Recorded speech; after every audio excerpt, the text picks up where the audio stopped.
orang yang dibela sama Allah namanya Hafsah. Siapa Hafsah? Anaknya Umar. Hafsah itu artinya singa betina. Jadi bapaknya singa jantan, anaknya singa betina, sama-sama luar biasa nih. Hafsah istri Nabi, salah satu di antara istri Nabi yang solehah. Suatu hari nggak tahu gimana ceritanya, ada masalah antara Nabi dengan Hafsah. Ini nggak dibahas di dalam teks hadis apa masalahnya dan kita nggak usah kepo ya. Pokoknya ada masalah aja antara Nabi dengan Hafsah, sehingga Nabi terpaksa menceraikan Hafsah. Diceraikan Hafsah secara baik-baik, lalu Hafsah disuruh diantar kembali ke rumah orang tuanya kepada Umar bin Khattab. Baru aja Nabi pulang, Allah mengutus Jibril. Jibril datangin Muhammad. Jibril turun mengatakan, ya Rasulullah, wahai Nabi Muhammad, rujuklah Hafsah. Sesungguhnya Hafsah adalah istrimu di dunia dan istrimu di surga. Coba bayangin. Nabi nih yang menceraikan Hafsah, tapi Allah dan Jibril ngebelain Hafsah. Berarti Allah ngebelain banget nih cewek. Cewek gimana sih kok dibelain banget sama Allah, begitu suaminya emosi, tiba-tiba nggak sengaja ngomongin, ya udah kita jalan sendiri-sendiri aja. Allah yang ngasih pertolongan, Allah yang ngebelain si cewek ini. Sehingga Allah mengutus Jibril, langsung turun Jibril buru-buru kepada Nabi Muhammad sebelum masa iddah Hafsah selesai. Lalu Jibril mengatakan, rujuklah Hafsah. Sesungguhnya dia istrimu di dunia dan istrimu di surga. Akhirnya Nabi pun merujuk Hafsah. Apakah Hafsah marah-marah kepada Nabi Muhammad? Enggak. Apakah Hafsah mengutus Umar? Kan ayah tuh jawara, udah datengin dong Rasulullah tuh mencarain saya enak aja. Enggak. Enggak mengandalkan makhluk sama sekali. Hafsah cuma gini, ya Allah, saya yang salah bukan Rasulullah. Tapi saya tidak bisa hidup tanpa Rasulullah. Dia adalah cinta sejati saya. Allah langsung, ya benar Hafsah, udah gua turunin sih. Jibril turun. Jibril turun nih coba. Ya Rasulullah, rujuk Hafsah, dirujuk. Apa rahasia orang cewek sekeren Hafsah sampai dibelain dari langit ketika dia bercerai sama suaminya? Kisah yang ketiga. Cewek juga dibelain sama Allah sampai turun ayat. Kalau tadi dua cerita tidak turun ayat, cuman ilham atau wahyu dalam bentuk isyarat. Kalau sekarang sampai turun ayat loh. Yang ada di dalam surat Curhat. Teman-teman tahu surat Curhat?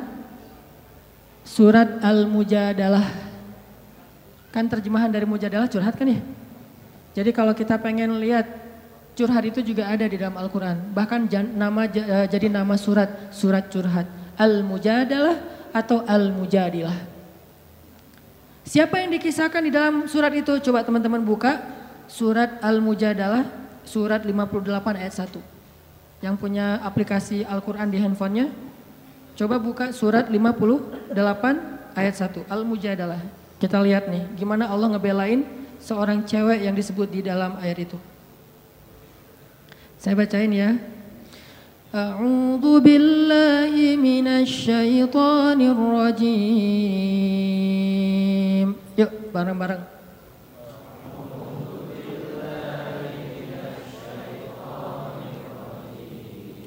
Bismillahirrahmanirrahim.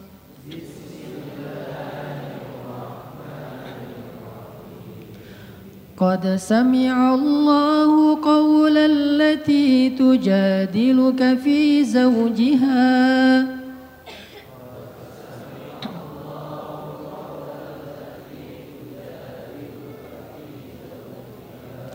وتشتكي إلى الله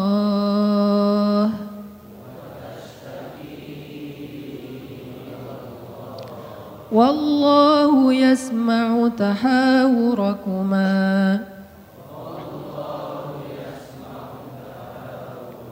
إن الله سميع بصير.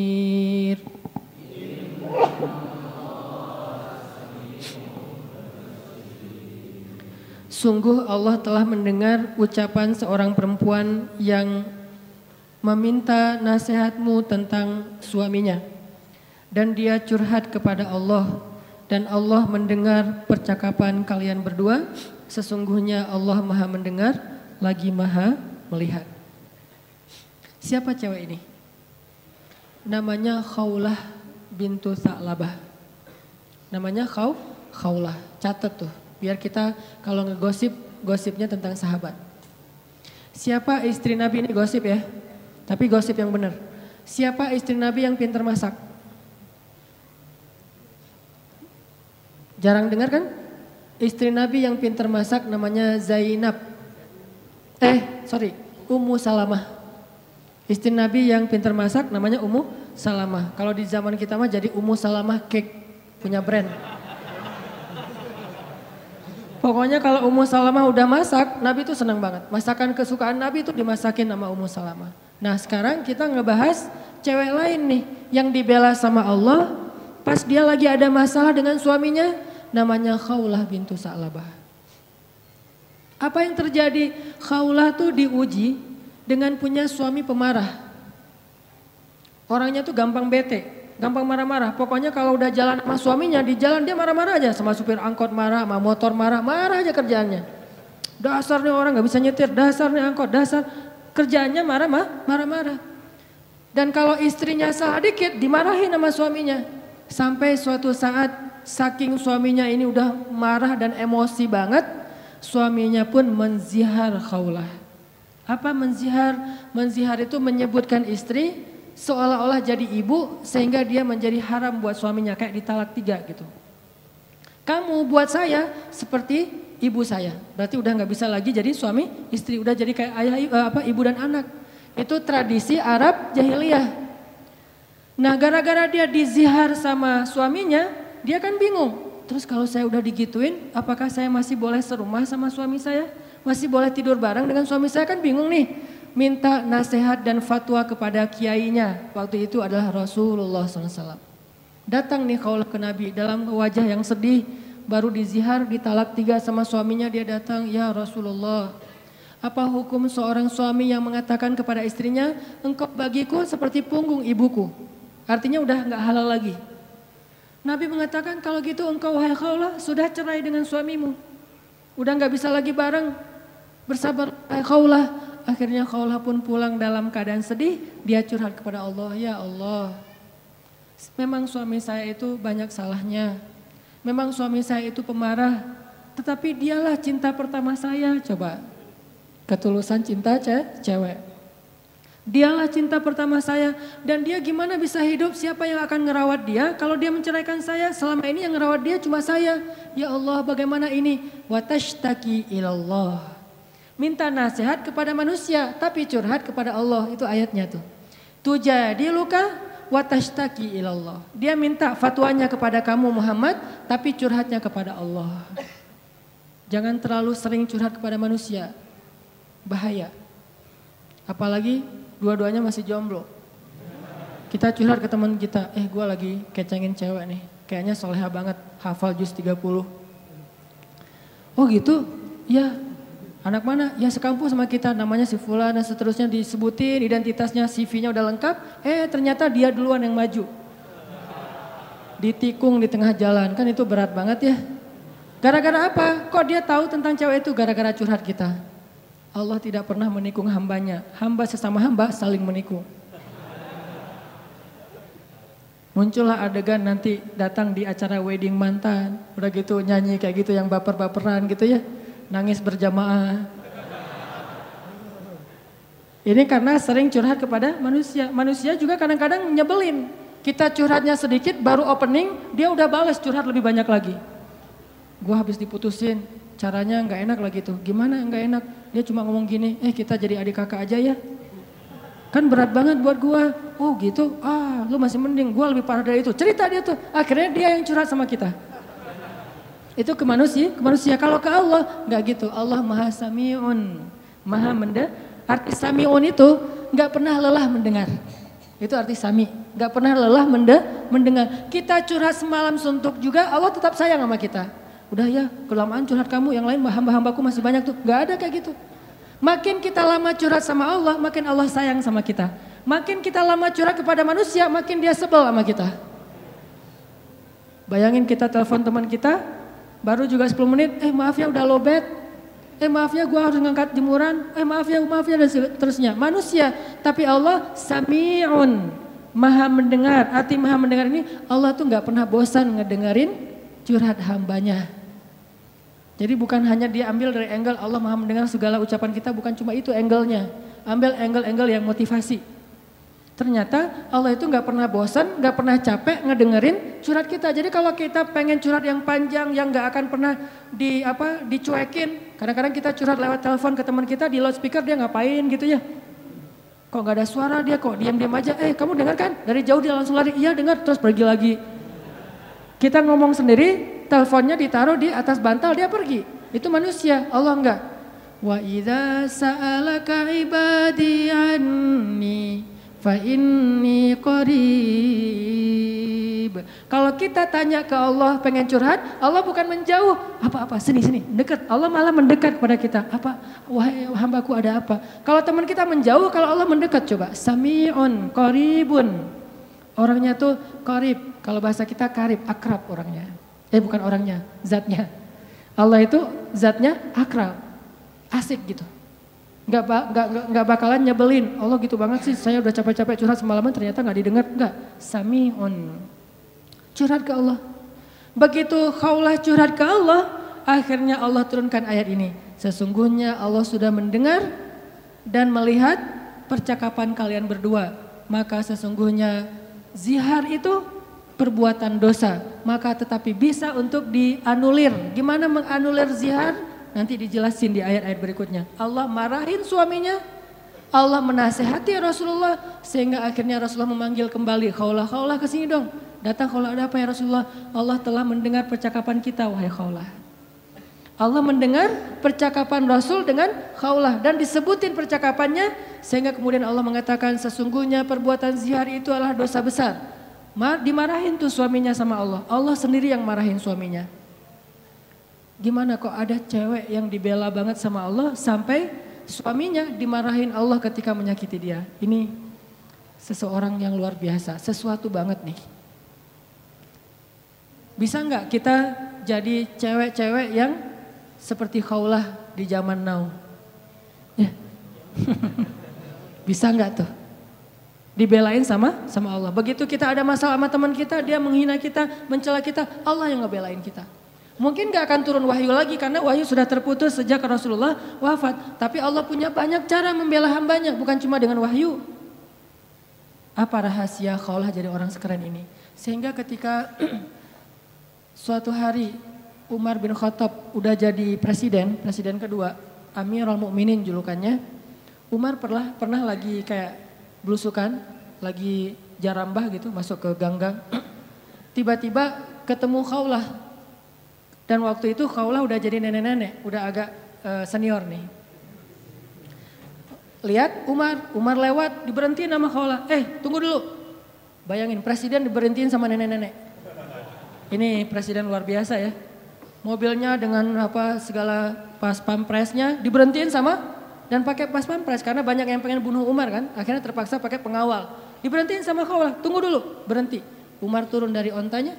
Kemudian Khawlah mengatakan, ya Umar, coba digini-giniin sama Khawlah. Nenek-nenek giniin presiden.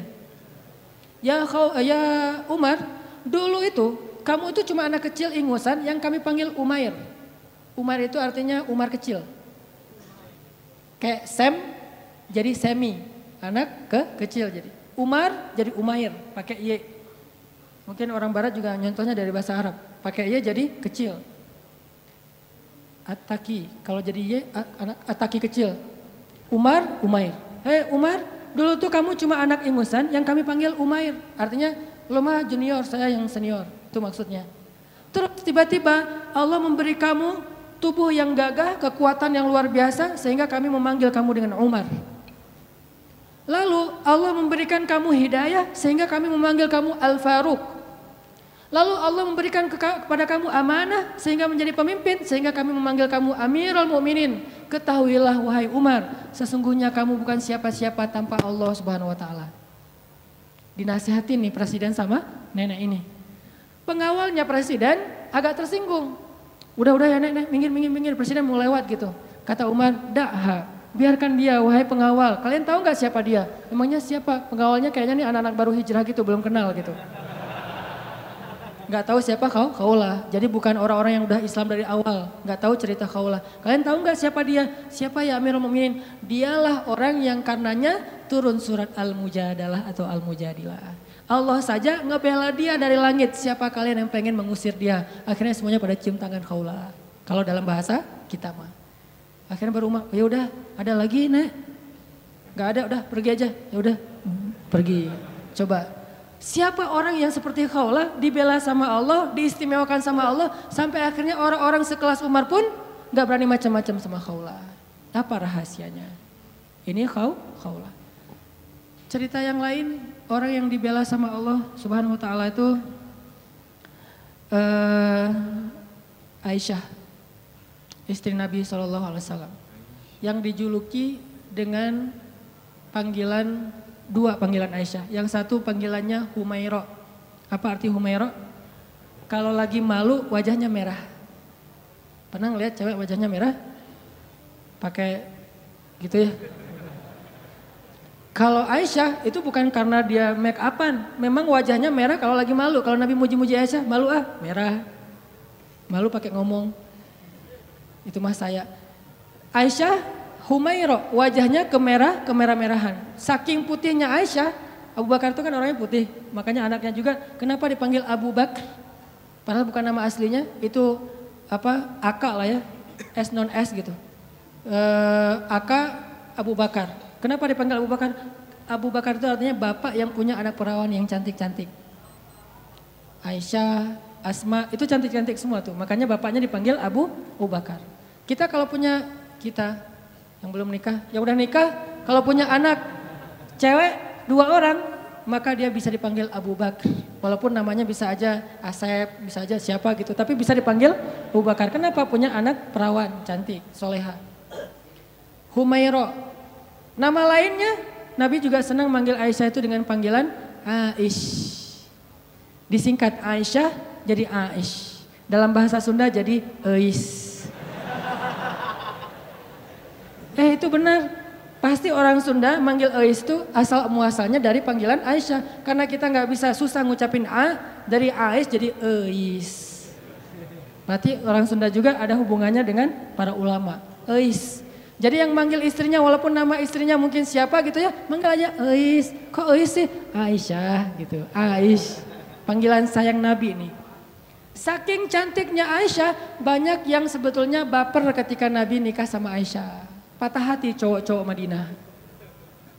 Wah, apaan sih Nabi nikah sama Aisyah? Rame aja tuh. Ketika Nabi nikah sama Aisyah. Suatu hari Nabi itu lagi jalan, lagi touring gitu sama sahabat-sahabat. Bahasa dulu mah berangkat berjihad ya. Cuman sebutlah touring. Karena Nabi sambil berjihad juga, sambil touring, sambil main. Nah Nabi itu kan kalau berangkat touring bawa istri ya. Jadi kalau yang berangkat touring gak bawa istri kurang ikut sunnah menurut saya. Touring memotoran bawa istri. Tadi jangan bawa jas hujan. Biar kalau hujan mah. Weh gak pakai baju. Nah Nabi lagi touring nih dengan para sahabat sekitar 1000 motor lah ya. Bermerek onta. Jalan touring sama para sahabat di tengah jalan mampir di rest area. Kan panjang nih perjalanannya, ada rest area. Ini kayaknya rest areanya bagus, masjidnya gede gitu ya. Ada KFC segala macam lah bisa makan di situ. Ada apa tempat ngopi. Mampir tuh di rest area. Pas lagi mampir di rest area, Aisyah kan dia naik kendaraan yang tertutup. Onta di atasnya ada kayak tandu gitu ditutup khusus buat cewek biar nggak kepanasan. Kalau yang cowoknya naik onta yang terbuka.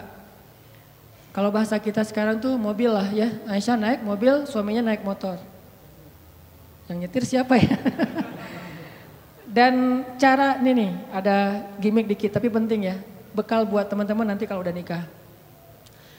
Nabi itu romantis banget loh sama istrinya. Kalau lagi touring gitu, istrinya pengen naik ke atas onta, maka Nabi akan jadikan lututnya sebagai tangga buat istrinya naik ke atas onta. Kan onta tuh tinggi tuh.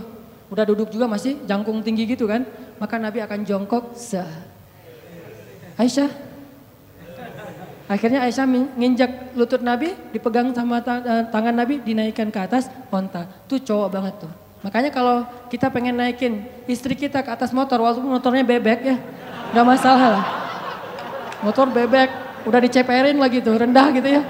Mah, apaan sih Pak, bisa sendiri kali gitu. Pengen ikut sunnah malah gagal. Jadi sunnah Nabi itu banyak yang seru-seru loh, keren-keren. Baca aja sirah deh, jangan cuma baca hadis teks ya. Baca juga sih sirah, banyak banget sunnah Nabi yang keren-keren, romantis. Touring nih, berhenti di rest area. Aisyah punya kendaraan sendiri. Pas lagi berhenti di rest area, Aisyah pengen ke belakang. Karena di rest area itu ada toilet segala macam, ada ikhwan, ada akhwat. Aisyah pergi ke belakang. Waktu itu Aisyah pakai kalung yang diberikan oleh ibunya, kalung hadiah pernikahan. Cuman centelannya itu udah agak-agak longgar gitu. Pas lagi ke belakang, balik, baru sadar pas dipegang di dadanya, oh kalung saya jatuh hilang. Akhirnya minta izin ke Nabi, ya Rasulullah, kalung saya jatuh dari cari-cari dari tadi nggak nemu, tolong cariin dong. Akhirnya Nabi pun nyari, nggak nemu, mengerahkan para sahabat nyari. Sampai akhirnya nemu pas udah malam. Berhentinya sore, waktu asar sampai sunset, sampai udah malam, akhirnya mereka baru nemu tuh kalung. Karena udah kemalaman, Nabi pun memutuskan ya udah kita bermalam di sini deh, nggak usah ngelanjutin perjalanan, berhentilah sahabat di situ. Karena rest areanya nggak terlalu besar dan airnya sedikit, akhirnya pas waktu subuh mereka tidak cukup air, nggak bisa berwudu untuk sholat subuh. Mulailah muncul desas-desus, mulai muncul lagi tweet di antara para sahabat. Ada yang pertama nge-tweet akhirnya pada repost, jadilah viral. Apa tweetnya? Ini gara-gara Aisyah nih. Kita nggak bisa sholat subuh, nggak punya air gara-gara Aisyah. Hashtag gara-gara Aisyah, sebar. Wah pada sebel sama Aisyah, ini gara-gara Aisyah. Benar ya gara-gara Aisyah sih, masalah kalung aja kok rame sih, lama-lama amat dan seterusnya. Kalung mah bisa beli lagi nanti di Madinah, rame aja di antara sahabat. Gara-gara mereka rame, turunlah ayat tentang tayamum. Itulah cerita di balik ayat tayamum di surat Al-Maidah. Kalau kalian gak menemukan air, maka berwudulah dengan cara tayamum dengan debu-debu yang bersih. Diajarin sama Allah tekniknya, tutorial tayamum. Itu jelas tutorialnya di satu ayat. Setelah ayat itu turun, sahabat-sahabat mulai tweet yang baru. Gara-gara Aisyah tapi keren, mulai pakai jempol emotikonnya. Tadi gara-gara Aisyah emotikonnya cemberut, sekarang gara-gara Aisyah jempol emotikon tersenyum. Gara-gara Aisyah akhirnya kita punya keringanan fikih dalam berwudu yaitu tayamum. Berkah Aisyah. Paginya Aisyah, wah rame aja. Asal lewat Aisyah gitu. Pada respect gitu kan sama Aisyah gara-gara dia turun ayat. Jalan lagi nih, kan touringnya jauh banget tuh, lintas Pulau Jawa kan ya, jauh banget lah pokoknya. Jalan lagi, ada rest area, berhenti lagi. Aisyah lagi seperti biasanya, semua orang pasti ke belakang. Aisyah ke belakang, datang, jatuh lagi tuh kalung. Ini cara takdir Allah nih. Jatuh lagi kalung, waktu itu Aisyah udah gak enak mau ngasih tahu Nabi. Daripada ntar viral lagi kan ya, jadi trending topik. Ya udah deh, gua cari sendiri aja. Lagi nyari-nyari di belakang, nyari-nyari kalung yang jatuh. Nabi memutuskan, ayo kita lanjutkan perjalanan. Sehingga para sahabat pun memberdirikan onta itu dan jalan. Nah tadi Aisyah kan masuknya di atas tanduk.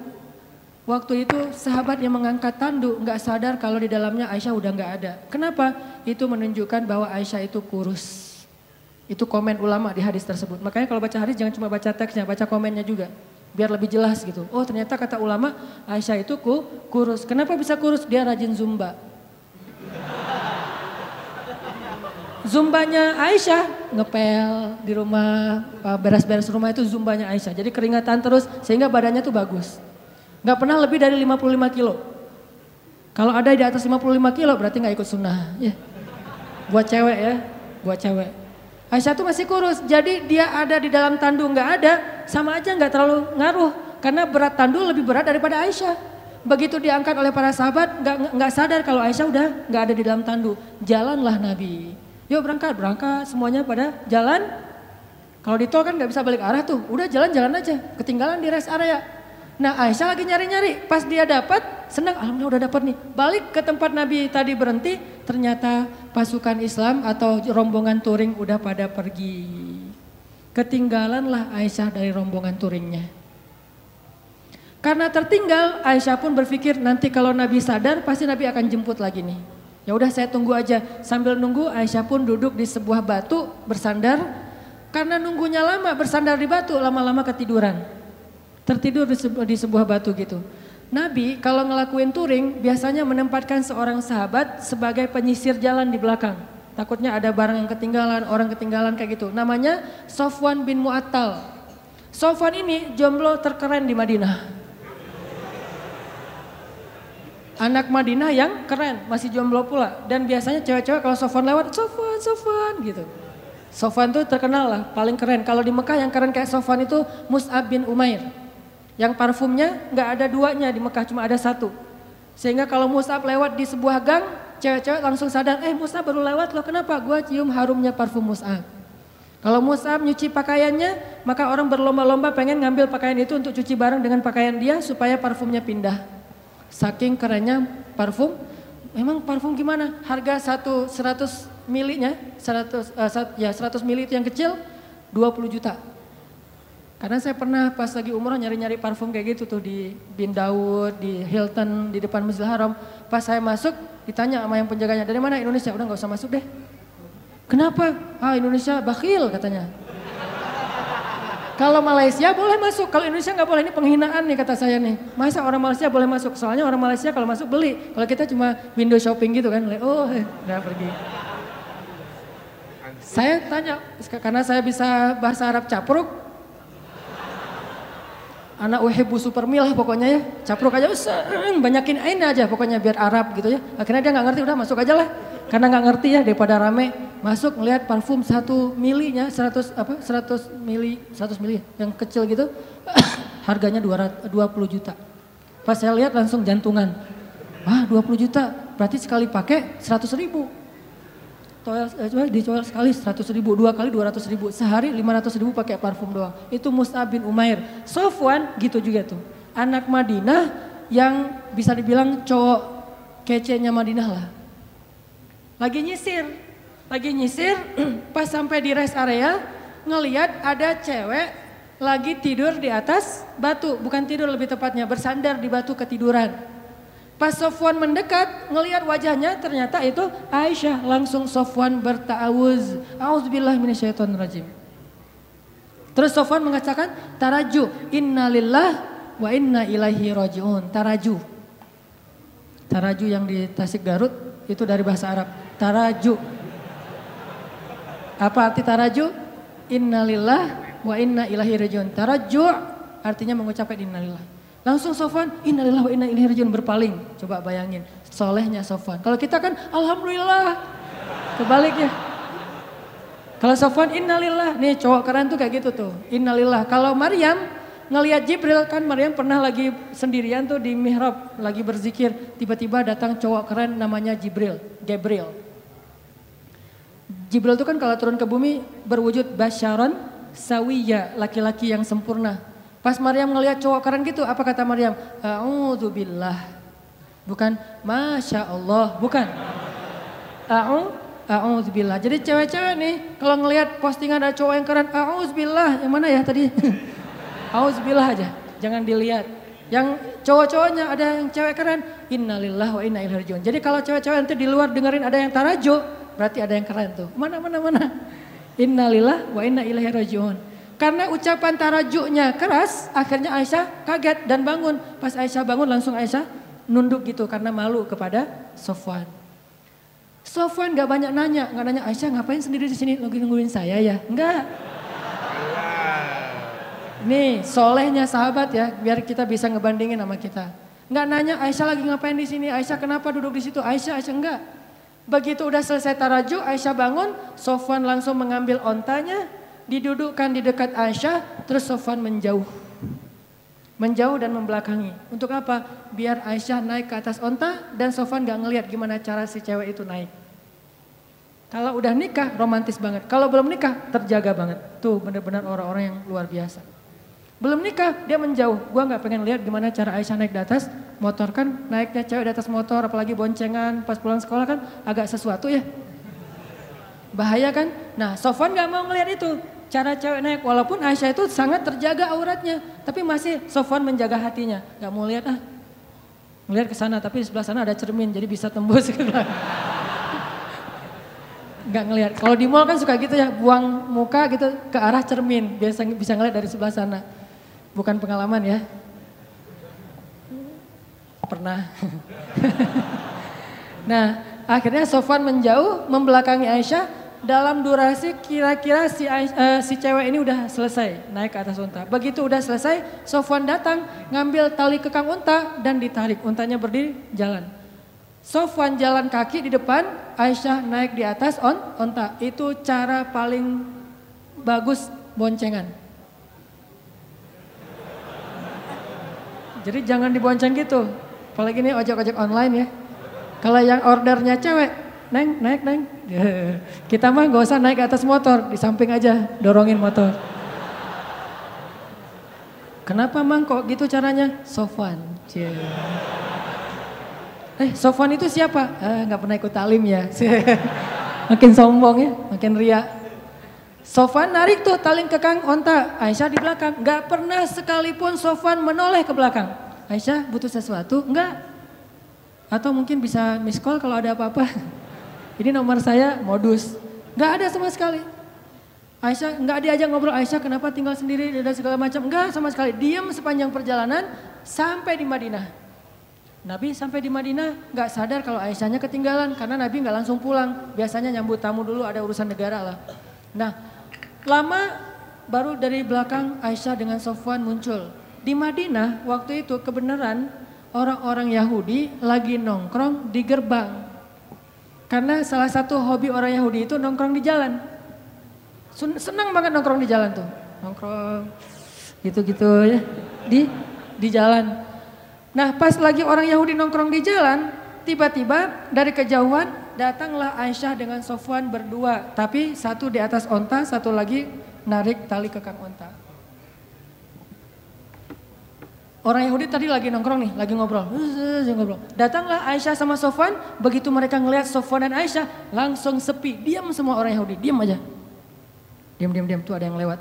Diam, pas sudah lewat, gue bener ngelihatnya tadi gak bermimpi nih. Enggak, gue juga ngelihat yang sama. Bener kan Aisyah, bener. Mulai gosip muncul. Judulnya masih aman nih, Aisyah dan Sofwan pulang berdua. Judul standar lah ya, mainstream. Judulnya Aisyah dan Sofwan pulang berdua, benar nggak? Benar, tapi orang persepsinya apa? Selingkuh kan? Ada affair nih antara Aisyah dengan Sofwan. Judulnya nggak bisa dihujat. Saya tuntut kamu pencemaran nama baik, nggak bisa. Orang judulnya benar. Aisyah dan Sofwan pulang berdua.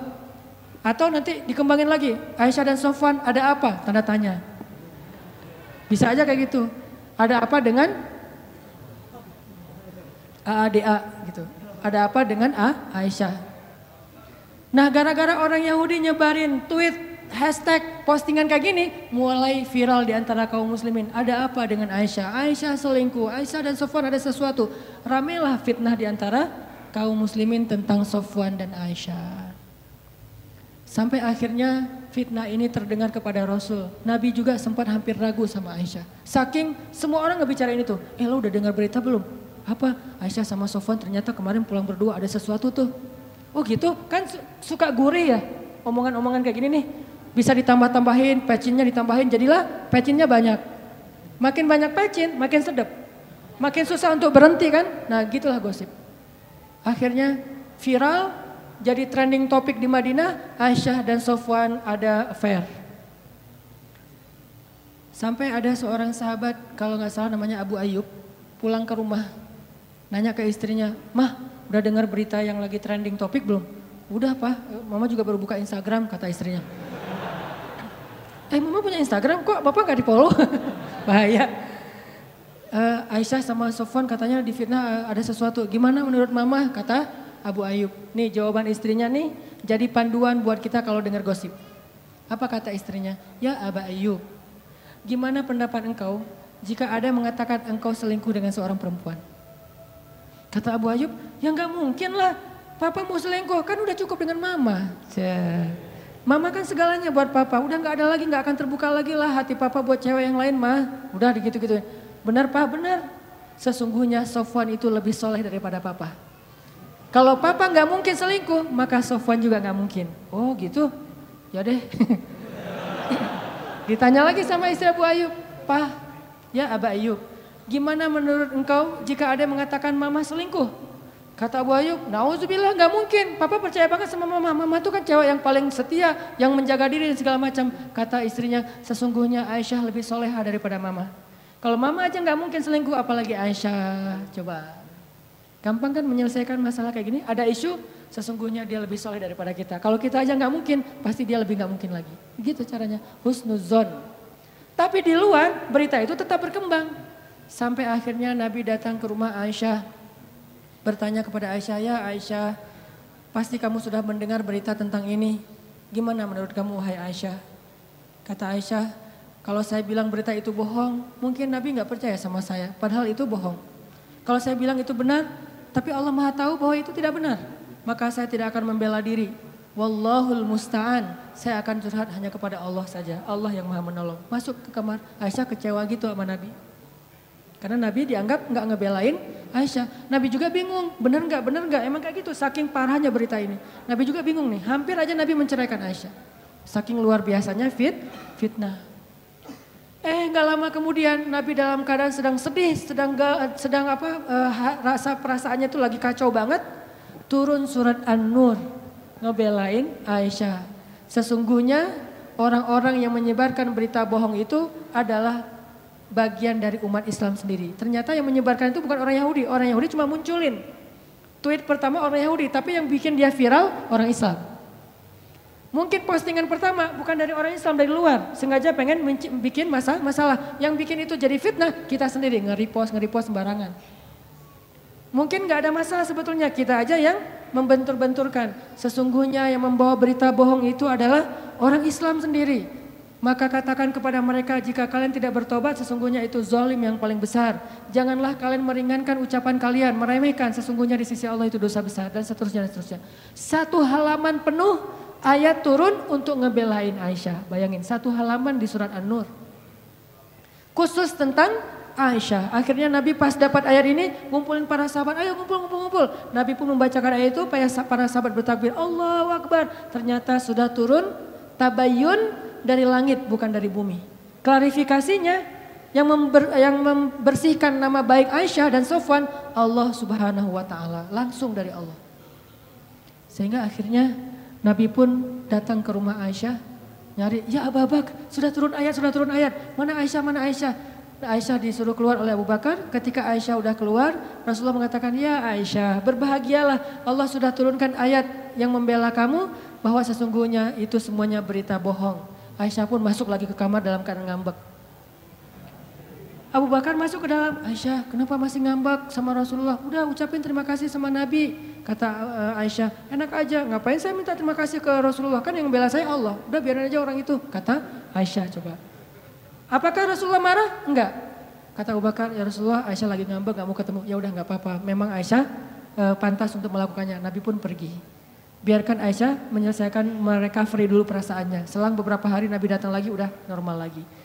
Orang dibela sama Allah sampai turun ayat satu halaman, kok bisa kayak gitu? Apa rahasianya? Terakhir, satu lagi kisah gimana Allah ngebelain hamba yang Allah cintai, yaitu sekelompok sahabat miskin. Kalau dalam bahasa orang Arab disebut aradhil qaum atau sufaha. Wa idza qila lahum aminu kama amanan nas qalu anu'minu kama amanas sufaha. Sufaha. Apa itu sufaha? Orang miskin, orang biasa, budak, orang yang tidak punya pengaruh di kota Mekah. Nabi lagi nongkrong nih sama orang miskin. Di antaranya ada Bilal, ada Khabbab. Tahu Khabbab?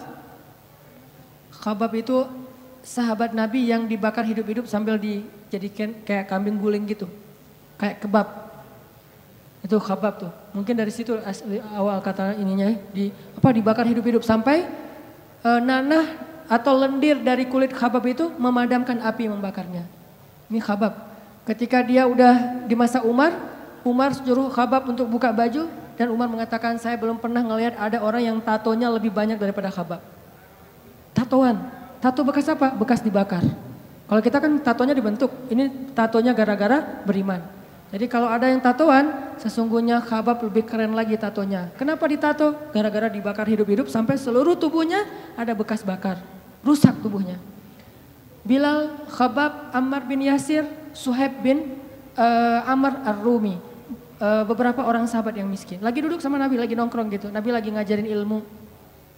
Lewatlah orang-orang kaya.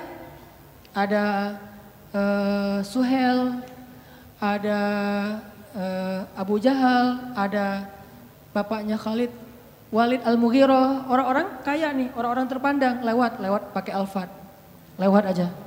Lagi nongkrong, lewat Alphard yang wildfire yang baru.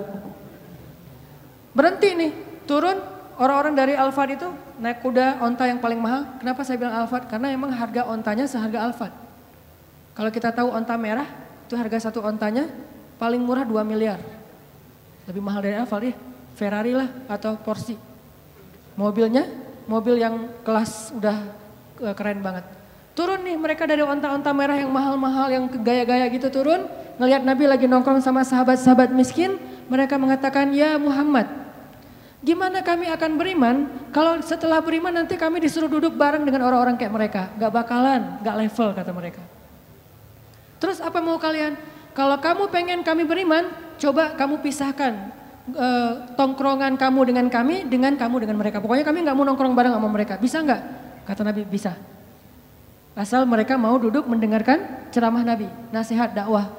Akhirnya mereka pun duduk. Nabi mengatakan ke sahabat-sahabat yang miskin, kalian boleh minggir dulu gak? Ke pojok sana, saya pengen ngobrol dulu sama mereka. Gitu coba.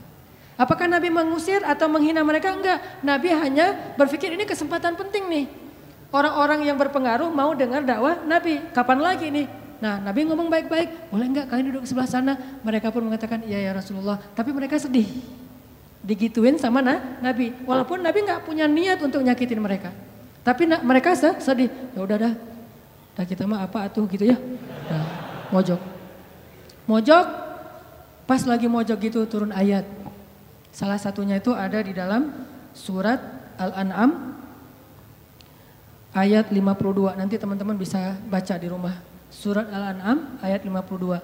Janganlah kamu mengusir orang-orang yang menyembah Allah, yang solih, yang taat kepada Allah hanya gara-gara ingin mengambil hati orang-orang yang sombong.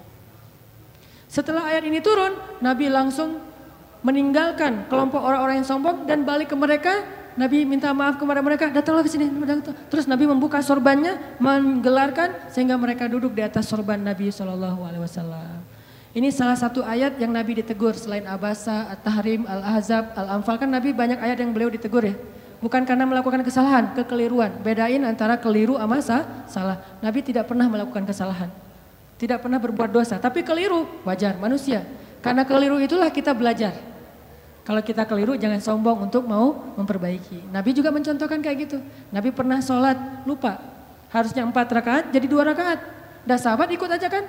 Udah selesai 2 rakaat salam. Sahabat bingung. Akhirnya salam juga. Udah selesai salam sahabat nanya. Rasul tadi kita sholat model baru ya kalau bahasa kita. Emang kenapa? 2 rakaat loh Rasul. Masa sih? Benar. Yang lain ditanya benar Rasul 2 rakaat. Ya udah langsung bangun lagi lanjutin 2 rakaat. Sehingga jadi contoh fikih buat kita kalau lupa tinggal dilanjutin. Gak ada sahabat yang ngomongin katanya Nabi tapi sholat gak khusyuk. Gak ada yang ngomong kayak gitu.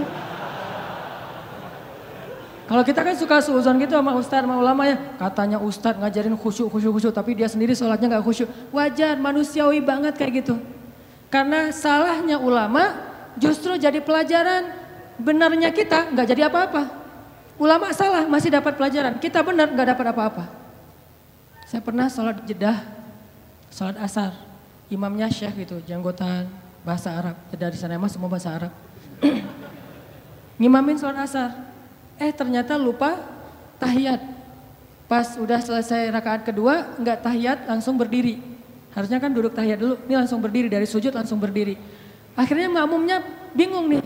Terjadilah perbedaan pendapat di antara makmum. Ada mazhab yang tetap duduk, ada yang mazhab yang ikut berdiri. Bingung kita, kamu berdiri, gua duduk aja deh. Gitu. Dalam salat jadi pada bingung. Akhirnya pada ada yang subhanallah digitu-gituin. Imamnya anteng enggak duduk, berdiri tetap. Akhirnya yang duduk juga jadi karena imamnya kekeh enggak mau duduk, akhirnya mereka berdiri. Selesai salat rame nih, makmum kayak kepedean gitu, merasa lebih khusyuk dari imam kan. Syekh, tadi sholatnya kayaknya kita kurang tadi tuh tahiyat, masa saya nggak ingat, udah ditasbihin nggak ingat juga. Kata Syekh, saya ingat. Cuman ketika kalian bertasbih mengingatkan saya udah sempurna berdiri.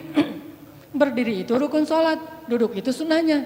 Tidak boleh yang rukun dikalahkan oleh yang sunnah mengalahkan yang rukun. Kalau saya udah sempurna berdiri, nggak boleh duduk lagi.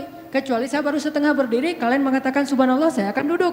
Oh gitu Syekh, maaf ya Syekh, ternyata salahnya ulama, pelajaran buat kita. Kita udah benar, nggak jadi apa-apa sama orang lain. Gitu kan ya? Nabi juga pernah melakukan kekeliruan. Dan banyak ayat yang menegur Nabi. Termasuk ayat ini. Kenapa mereka semua dibela oleh Allah? Tadi ada Hafsah, siapa lagi tadi di awal? Ada Ali, ada Khawlah, ada Aisyah, ada Bilal dan teman-temannya. Apa rahasianya mereka dibela sama Allah Subhanahu wa taala? Rahasianya satu teman-teman. Coba teman-teman buka surat Fussilat, surat 41 ayat 30. Itulah rahasianya. Surat Fussilat, surat 41 ayat 30. Nih, kita baca ya dikit lagi. Surat Fussilat, surat 41 ayat 30. Bismillahirrahmanirrahim. Mangga.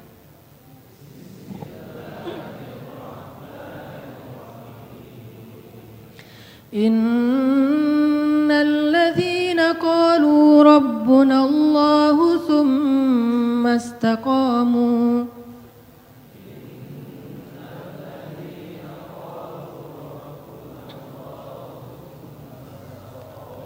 تتنزل عليهم الملائكة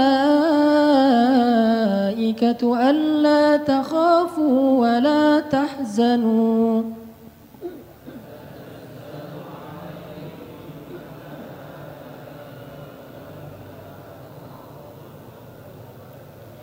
وأبشروا بالجنة التي كنتم توعدون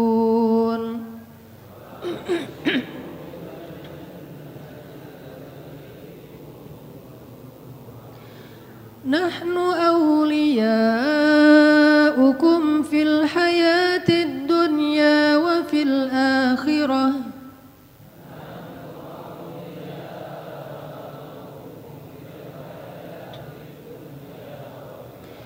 ولكم فيها ما تشتهي أنفسكم ولكم فيها ما تدعون